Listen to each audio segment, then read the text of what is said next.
Again, a huge thank you to everyone who submitted 400 videos, just about 20 hours of content that we had to go through, and it was all so amazing. You guys are all so creative. And now, I guess it's time for us to take a look at the winners of the photo competition. You guys ready? Oh, yeah. Let's do it.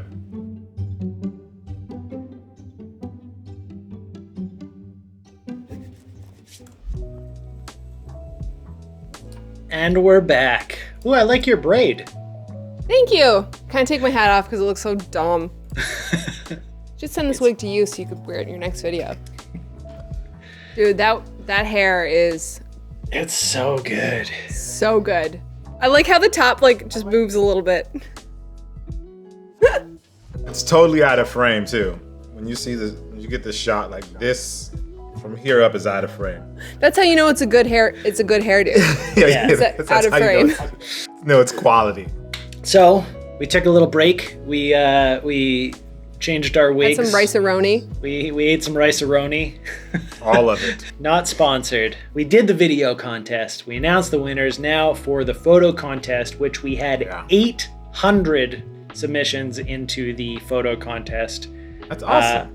Yeah, and like that's a lot. That's the great. caliber of the photos in this thing are just like some of this stuff I can't even imagine ever being able to do.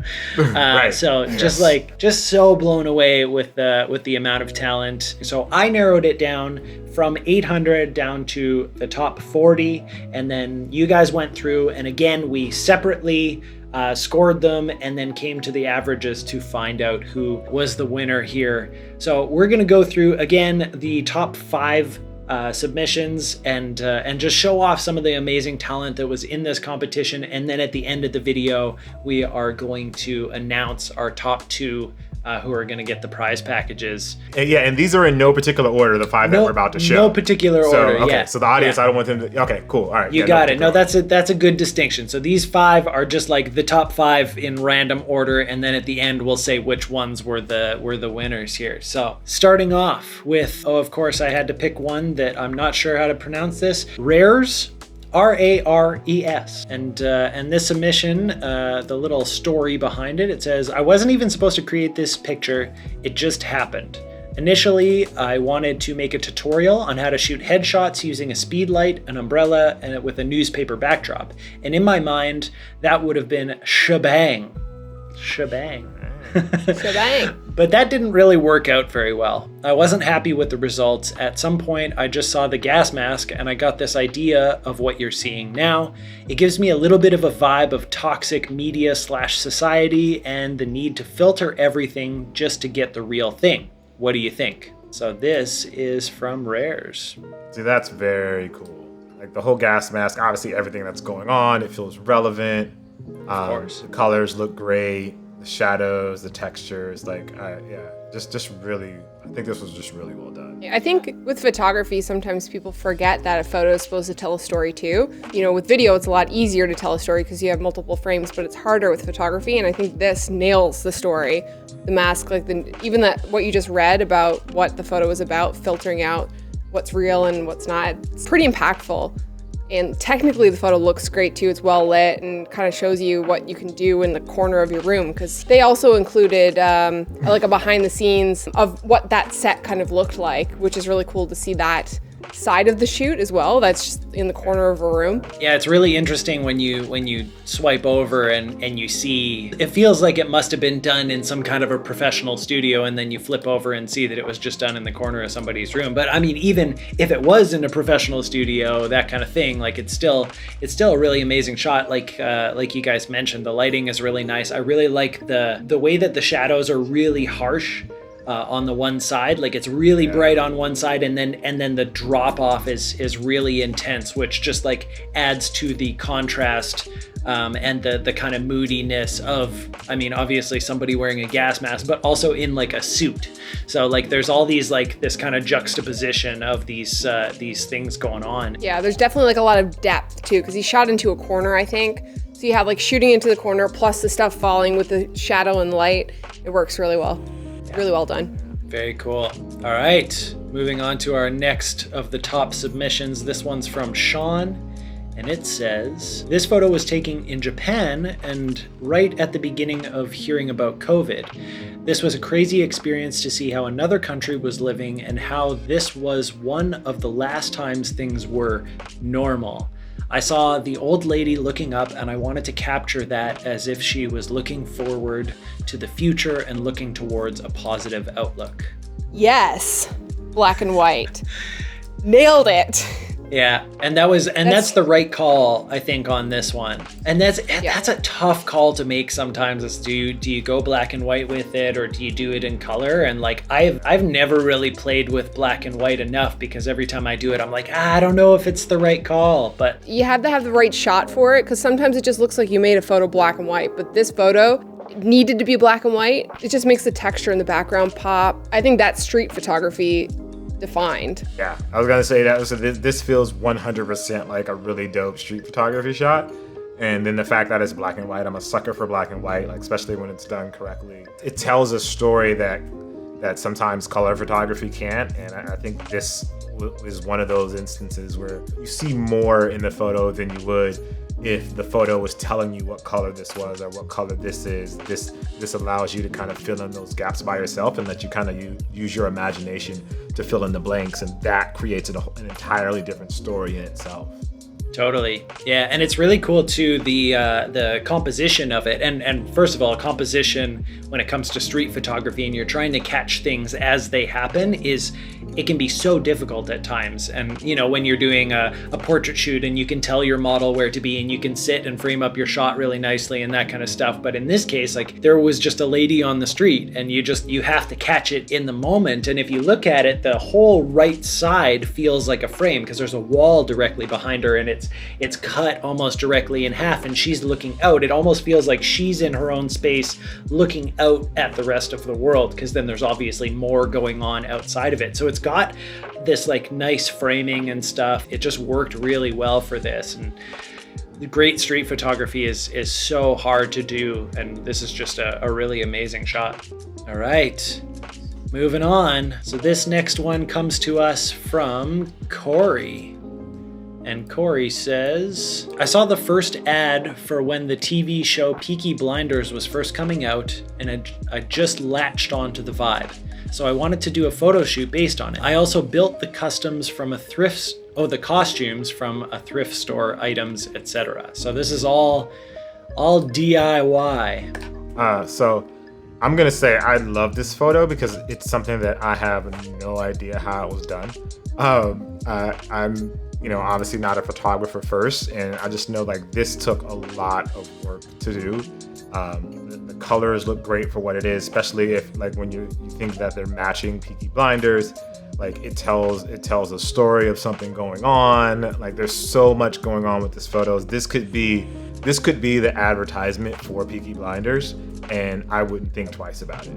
Totally. I mean, the lighting, the tones, the vibe they nailed it. It very much reminds me of two of my favorite photographers who were huge inspirations to me when I started was Joey Lawrence, Canadian photographer, and Dave Hill. And this is very much like that style of work that really inspired me when I first started shooting. So it's really cool to see that, because I feel like this type of photography has been kind of lost with the era of Instagram. So it's nice to see this kind of like photoshopped, conceptual, lit, processed shot. It looks like a screen grab from a TV show. And even to like keep in mind that they thrifted all the costumes and anything that they needed for the photo shoot and stuff, like there's something to be said for somebody who has an idea and just figures out how to do it. Because, if I was like, hey, like Peaky Blinders is cool, like maybe I want to do a photo shoot, and then it's like, okay, well, I need costumes for that. That right there, I would say 80% of the time would be enough for me to be like, you know what, I don't have time for this, or like, I don't want to go through with all that kind of thing. So just the, perseverance to get up and go do something like that. Like, especially for something that, with the exception of this contest, like, I don't know if they took this just for this contest, but, it was just for Instagram, something to show off a little bit. And that's amazing. The creativity that went into that and the drive that was needed to make that happen. Just super nice. I'm super impressed with it. All right, you guys ready for the next of the top submissions here? Yes. This is from Ilyas. ILYAS. I agree. Yes. There you go. Okay. I suck at readings. If we're wrong together. Yeah. So this one says, I went to Reunion Island on vacation and I found this place beautiful and completely different from anything I could see. I made this photo to say that I had arrived in a wonderful new world. Like this, I had crossed a magic portal and arrived in a new universe. So this is like concept photography, but it's like regular photography, which is really an interesting like mix of the two. And again, it just goes to show like your creativity can create something out of something that everyone sees. Like he could have easily, or she could have easily taken this photo and had it framed like the normal way, but just by flipping it on the side, like it leaves so much open for interpretation of what exactly is happening or what this is. And that alone, like that caught my eye. It made me feel something. It made me think. And it wasn't like, oh, this is weird. It was more like, oh, what is this? Like, oh, what's going on? And like that inquisitiveness was enough for me where I was like, yeah, I really like this one. And that's why I scored it so high.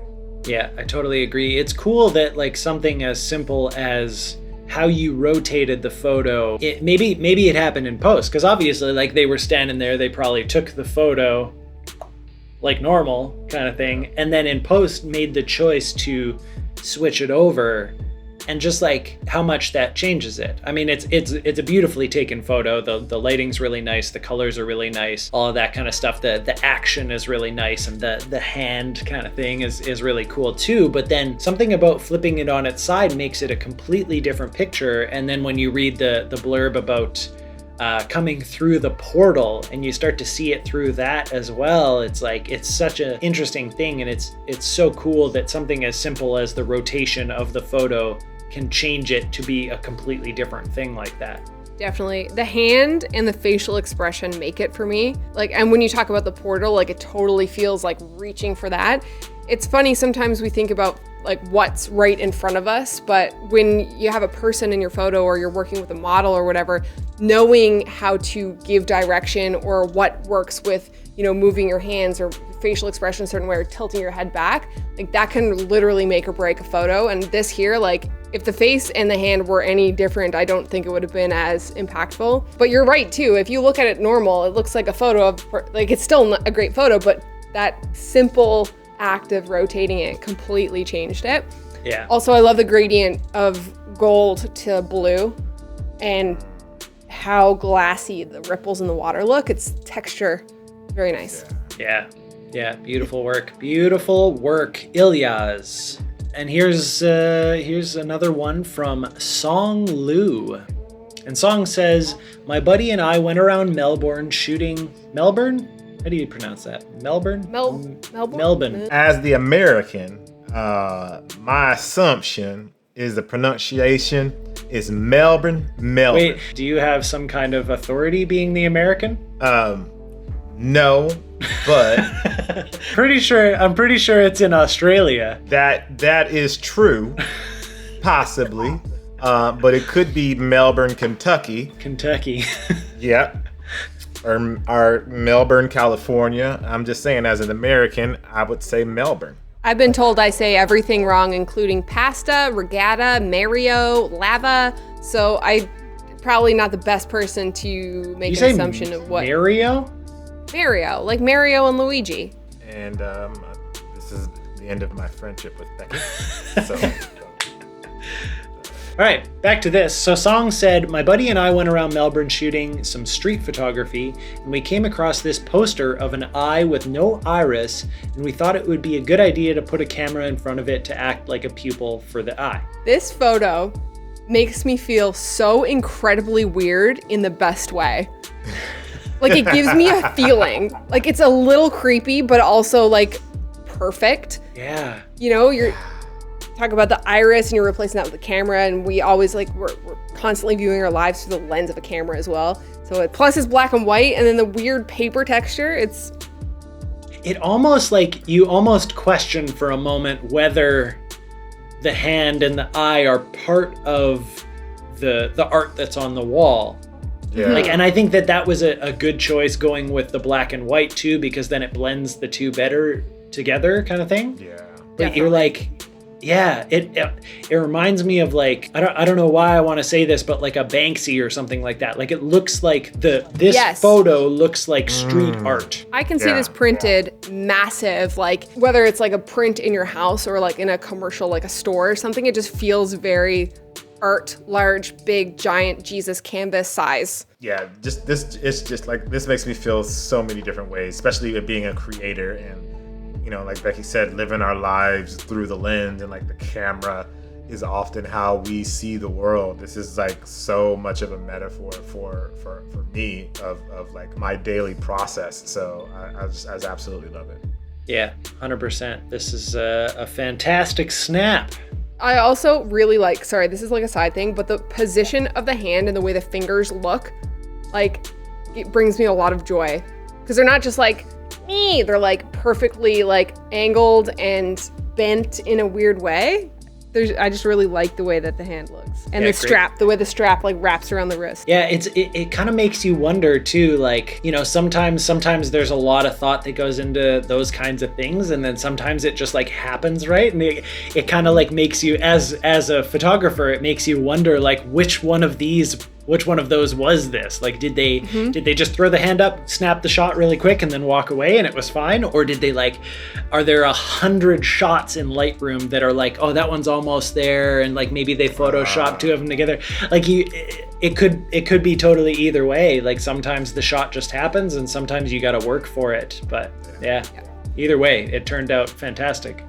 All right, so those are our top 5 photo submissions. Are you guys ready to announce our top 2? Yes. Yes. I'm so excited. Oh, I love photography. Oh, sorry. Okay, our second prize winner is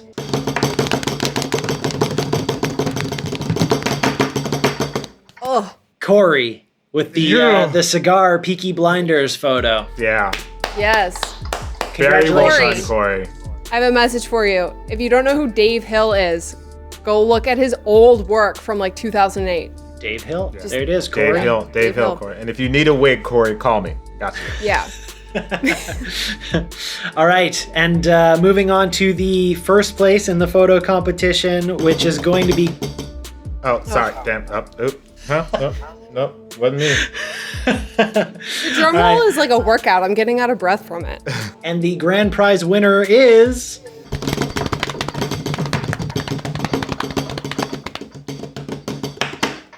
Song Lu. Yeah. Yes. Beautiful. All right. If you don't print that photo big, I'm going to be so sad. Yes. Such a beautiful There we go. photo. That's a living room wall hanger. That's like a focal piece. So again, I want to say a huge thank you to you guys for helping me judge both the video and photo contest. I appreciate you guys helping me get through all of them. I want to say a huge thank you to the sponsors who put forward the awesome prizes that I think inspired so many people to get involved with this contest. And a huge thank you, the hugest thank you to everyone who did submit. It was incredibly both humbling and inspiring to see so many amazing artists do their thing, and I'm glad that we got to share so much of this with the world, and I can't wait to do it again, to be completely honest. Thanks for having me as a judge. Really appreciate it, Dunna. And again, I was really inspired to see all of the work that was out there, and like you guys definitely impacted me in a way that I did not expect, just by being the judge and seeing all of this incredible talent and work that you guys put in for this contest. Thank you guys, for me. Thank you so much for being there. No, I'm kidding. Honestly, like watching through the video submissions, is like all of them actually, but seeing the way your brain works and like the really creative and unique ideas that you guys are putting forward, it wasn't just the same old stuff. You know what I mean? There were new ideas, and it definitely inspired me as well to kind of get outside the box and try something different that maybe I don't usually do on our videos or photos, especially photos. Like looking at those submissions really made me realize that I need to get back into like telling stories with photography. So thank you for that. And Dunna, thank you so much for having me on to judge, because it was fun. And apparently I gotta get some wigs so that I can hang out with you guys. We need a wig club. Yeah, you do. Yeah, I guess I should take this thing off now. Yeah. I got my hair like Oh, Becky and Jacques. How are you It guys? was us the whole time. So it was us the whole time. Fooled I think my you. original hair is worse than the wig. I don't have any, so. It's very greasy. I think I'll put my hat back on. All right, guys. Well, thanks so much again for doing this and problem. helping me out with everything. And yeah, until next time, I guess. Till next time. Oh my god, it's kind of sad and emotional. I we know. do- It's like, what was our hello thing? Oh yeah. So this is goodbye. This is goodbye now. Goodbye. Goodbye, everyone. lovely. Thank you for being part of the Goodbye, competition. ourselves. Goodbye. That was-